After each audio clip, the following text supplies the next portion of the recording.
Hi, guys, and welcome back to the Lazy Girls Kitchen. If you are new, I'm Maggie, and welcome. Today, I am finally answering all of your questions that you posted under my Q&A video. I'm sitting down, having a cup of coffee, and I thought that I would answer your questions. I have them all right here. So the first one I got was, what a great idea. I'd love to know your fall pantry staples. Mine is a lot of Kraft mac and cheese. Let me tell you, I love a good mac and cheese. My son loves mac and cheese. I actually just found um it's like the frozen it's mac and cheese, but it has like the frozen pasta shapes, and my son absolutely loves it. So that is definitely a staple for me. Sorry about the sun. I also always have dried pasta. I have beans, but I do canned beans, not dry beans. I just can't be bothered to cook it. Always have pasta sauce, especially this time of year. I do a lot of lentils, buckwheat. Rice is always a big one. We have rice all year round, whether it's brown or white. I always have rice in the pantry. What else do I have? I have pumpkin puree always in the fall and winter. For me, it's more of like a fall and winter thing. I never carry it in my pantry staples as far as like summer goes. For me, I don't make anything with it. So those are definitely staples for me. I can definitely do like a more in-depth video if you want to know what I have and show you my pantry. It is quite small because I live in a small place, but it's definitely stocked with a bunch of goodies. So someone said, what are your favorite things to cook in the fall? Great question. So I love to do a lot of soups and stews. Those are my go-to. I cook a lot with beans. So I do chilies, things like that, things that just are like comforting for me. I cook a lot of those. As far as desserts go, I love anything pumpkin and apple. So even if you follow me on here, you'll notice in the fall usually in the fall, not as much in the winter, but I make a ton of a ton of pumpkin stuff, a ton of apple stuff. Those are like my go-tos. Um, you are my favorite chef to watch. Thank you. That's really sweet. What foods do you feed your son? I have an 11-month-old who is starting to eat solids and he is picky. Well, my son is such a good eater, knock on wood. He pretty much eats anything I give him. He does love chicken cutlets. I just cut them in like really small pieces. He does a lot of soups. I just make it with like noodles that are easier to digest for him. So but yeah, he really eats everything that we eat. He does pancakes or waffles for breakfast. He loves oatmeal. He does avocado toast. So he is not a picky eater. He loves fruits. Watermelon is his go-to. He loves strawberries, blueberries. Obviously, I cut everything in small pieces, but he is not a picky eater. He eats eggs. He even eats fish. He loves everything. He's not picky at all. Like I said, knock on wood right now. But he eats pretty much anything I make. I don't really cook separate for him. I just taper what I'm making so that he'll eat it, if that makes sense. How did you get into cooking? I got into cooking because I moved out and I was living on my own without my mom, and I had to feed myself, and it was either like takeout all the time, or I would buy like cup soups and like ready meals, and it was just a lot of money. So I started to cook for myself.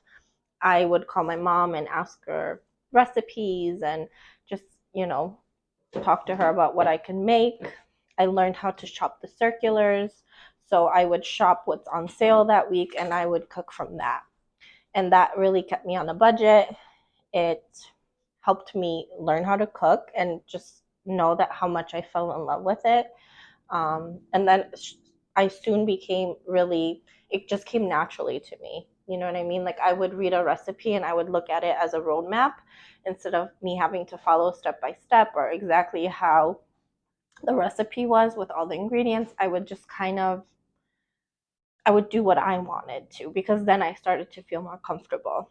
So that is how I got into cooking. And it really was because it was so expensive to eat out every day. Imagine getting breakfast, lunch, and dinner every single day.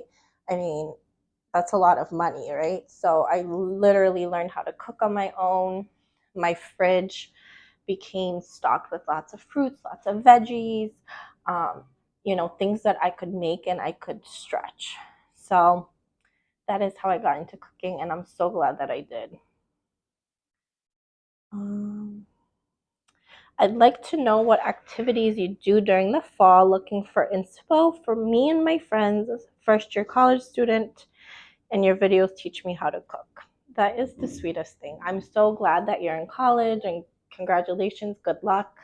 Um, so, activities that we do in the fall, we always go apple picking. That is a tradition of ours. We do hay rides sometimes, nothing scary though. I don't do haunted houses, I don't do haunted hay rides. Nope. I think I haven't done anything like that since high school, and I'm not going to. I just refuse. I can watch a scary movie, no problem, but I am not going on anything where like the scary things are close to my face. Absolutely not. So we do that. We do a lot of, well, we do apple picking, like I said. We go pumpkin picking, so we do two separate trips. We do apple picking in the beginning of fall and pumpkin picking more towards like end of October. What else do we do? Trying to think. We do a lot of cooking and baking in the fall. I'm stuck at home, so for me, cooking is like the number one thing that I do. We always do gingerbread houses. My friends and I get together, and now that my son is here, they bring all their kids, and we just make gingerbread houses, and the kids love it. I have an amazing time, so we do that, and that's obviously closer to Christmas, but that is what we do. Um, if anybody else does anything, give me some ideas, because I need help keeping a 1 year old occupied in the fall.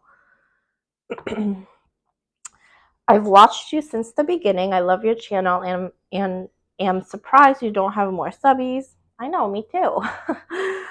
Anyways, what is some advice you'd give to someone who's just starting out in cooking? I would say you're going to make mistakes. I'm going to tell you, I make mistakes every day. Daily, I oversalt, undersalt, overseason, undercook, overcook. Every single day, I make mistakes. But that doesn't mean that you can't cook or you're not good at cooking. It just means you made a mistake, and next time, you're not going to make that same mistake, right? So that is the advice that I'd give. Just don't give up. Keep trying. If you're passionate about it, and I know some people just don't enjoy the kitchen. So when I make my recipes, there's definitely harder ones, I'm going to admit. But then there's really easy ones that you can make in no time, that you can stick on a baking sheet, stick in the oven, and you're good to go. So don't give up.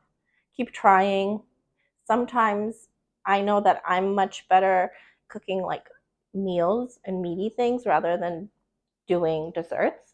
I'm not very creative or artistic. So when it comes to desserts, it's very plain. I don't really decorate much. So, just experiment and don't be afraid to try new stuff. That's a good one too. What chefs do you like? I love this question. I am obsessed with Ina Garten. I absolutely love her. When I first moved out, I got all of her cookbooks, and anytime she comes out with a new one, I always get it. I love her. She has yet to make a recipe that I do not enjoy. I just love her. I don't know. I want to meet her. My goal is to meet her and cook with her. I would be on cloud nine. It would like make my whole life.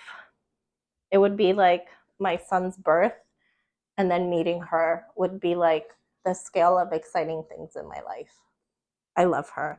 I also really like Giada. She's really good. I love all her recipes. Um, yeah, I mean, Rachel Ray, I follow her. Jamie Oliver. Um, yeah, those are pretty much it. I watch the Food Network a lot, so there's like different people that I watch. But I do love Ina Garten. She's my absolute favorite. And if you're watching this, Ina. Okay, I got a couple of questions I would like to ask. You have mentioned growing a few herbs, so I wonder what you grow in your garden and also what state or zone you live in. I enjoy watching videos to learn how other people prepare vegetables. Do you have any plans to include some of your favorite cooking tips and special seasonings you use? I always enjoy your videos and look forward to the next one. Thank you. You are so sweet. I'm so glad that you're following me because you interact with me almost on every video, and it just brings me so much joy that you enjoy them because I really do love making them. So the fact that you're taking the time out of your day to sit down and watch my video, it means so much to me. So let's see. Let's start with the first part. What herbs do I grow in my garden? I always grow basil, parsley, cilantro, rosemary, and chives. Those are my top 5. This year I tried to grow green onions, and that was a massive fail. I couldn't get them to grow. They were like this little and super thin. It was horrible. So, but basil, parsley, cilantro, rosemary, and chives every year. I live in Rhode Island. I live really close to Providence. I actually went to school in Providence. Yeah, but I now live more in the suburbs, not in like the city. And I love it. I'm not a city gal. I love the quietness of the suburbs. I just love it. It's quiet, it's nice, it's just calm, and that's exactly what I want.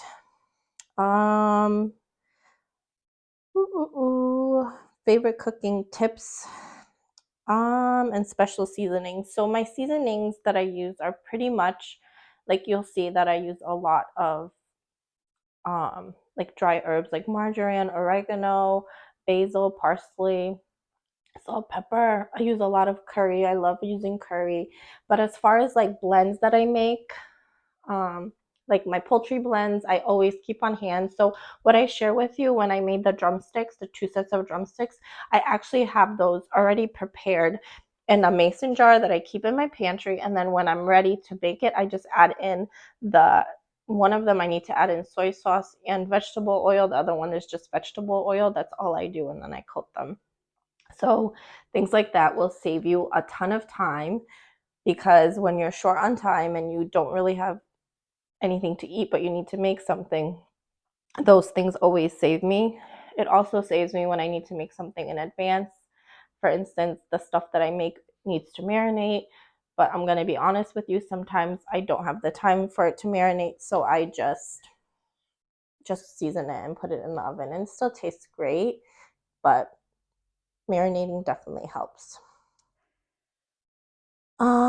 Cooking tips. I would love to do like a cooking tips and tricks video. If you guys want to see that, let me know. I have a ton of tips and tricks that I've learned throughout the years, learning from my mom, from watching TV shows, from watching just random things on YouTube, from reading cookbooks. I've got tons of tips and tricks. I even teach my mom some of them, even though she teaches me a lot. There's a few things that she did not know that I teach her. So, and again, thank you for asking your question. That was a great one. Hi, what made you choose this career and do you love it? And where do you see yourself in 5 years? What made me choose the career? Well, I do love it. I absolutely love it. If I didn't enjoy it, I would not be doing it, especially because I'm going to be transparent with you. I don't make a ton of money off of YouTube. So if I didn't enjoy it, I probably would have stopped a while ago. I chose this career because I really do love what I do. And I love sharing something with someone and having their feedback be so amazing, right? Like before I even started the Lazy Girls Kitchen, I would make food for people at work or my friends, for my family. And when they would say how amazing or how delicious it would make my heart so full.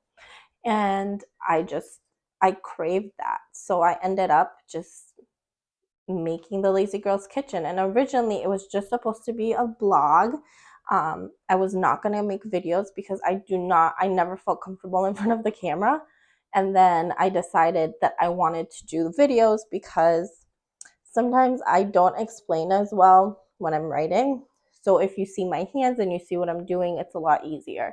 So that is why I chose it. I know I babble so much. I'm sorry, you guys. Where do I see myself in 5 years?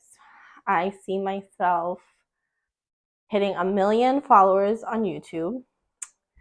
I see myself having a cooking show, meeting Ina Garten. I see myself having a cookbook. I see myself with my son being happy, um, just doing what I love, making cooking a full-time job. That would be my ultimate goal. But yeah, so that's where I see myself in 5 years, cooking alongside Ina Garten because she's amazing. I cannot say enough good things about her, and I really hope I get to meet her one day because I love her so much. So there's one question that I wasn't, there's actually, it was asked 3 different times by 3 different people, and I wasn't going to address it, but sitting here, I think I'm just going to address it because I get this question quite a lot, not only on YouTube, but like in my DMs and Instagram. I get it all the time. And it's basically, why does my mouth do what it does? Like one question was, why does your mouth do that? And then someone else asked if I had filler in my lip and then it wore off. No, I didn't have any filler. What people are saying is basically this part of my mouth goes in when I talk.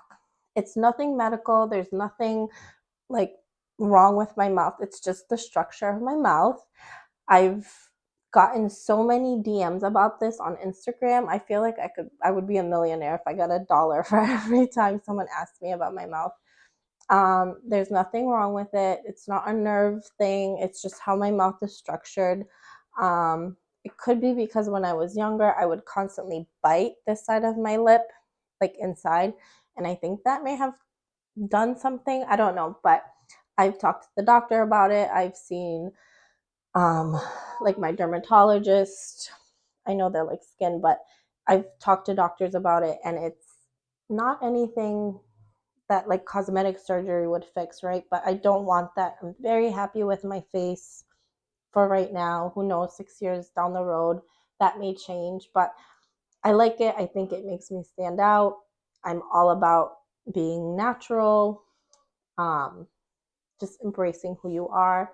So I appreciate all your concern. However, I am very happy with how my face looks. So, yeah, but thank you for asking. So I think that is it for the questions. If you guys like these, please let me know and I will go ahead and make some more. I really do love talking. As you can tell, I tend to blab on. So if you like these, let me know down in the comments below. And if you have any more questions, feel free to ask them down below and I will do my best to answer them, whether in the comments or in a separate video. So thank you guys. This was wonderful. I hope you guys enjoyed it as much as I enjoyed making it. So yeah, thanks guys. Bye.